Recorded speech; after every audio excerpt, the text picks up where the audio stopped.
नागपुरातील 2022 मधील हत्या प्रकरणात तब्बल 4 वर्षांपासून फरार असलेल्या मुख्य महिला आरोपीला क्राईम ब्रँचच्या युनिट क्रमांक 3 अखेर अटक केली आहे। हत्या, खुनाचा प्रयत्न, बलात्कार आणि पॉक्सो कायद्याअंतर्गत गंभीर गुन्हे दाखल असलेल्या या प्रकरणात न्यायालयानं महिला आरोपी आणि मृत व्यक्तीच्या वडिलांना दोषी ठरवलं होतं। मात्र शिक्षा होण्यापूर्वीच महिला आरोपी फरार झाली होती।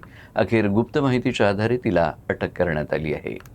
अटक करण्यात आलेल्या महिला आरोपीचं नाव अश्विनी देशभ्रतार आहे। पोलिसांच्या माहितीनुसार 2022 मध्ये कळमना पोलीस ठाण्यात हत्या, खुनाचा प्रयत्न, बलात्कार, पॉक्सो कायदा आणि इतर गंभीर कलमांखाली गुन्हा दाखल करण्यात आला होता।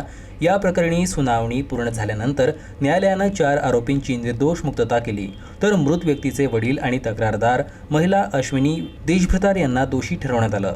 मृत व्यक्तीच्या वडिलांना न्यायालयानं जन्मठेपेची शिक्षा सुनावली, तर महिला आरोपी निकालानंतर फरार झाली होती।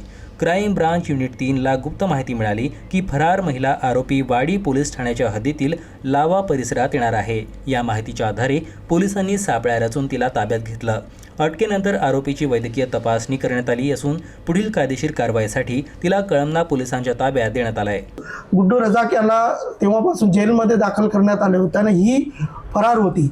जवळपास 2 वर्षापासून ही नागपुरातून फरार असून इतर राज्यात कुठेतरी राहत होते। तर ती नागपुरात येत असल्याची आमच्या पथकाला माहिती मिळाली। त्यावरून आम्ही सापळा रचून PSI अमित देशमुख सोबत स्टाफ असे वाडी हद्दीत जाऊन सापळा रचून सदर महिलेत ताब्यात घेऊन पोलीस स्टेशन कळमना यांचे ताब्यात देण्यात आले आहे। पुढील कारवाई ते करीत आहे।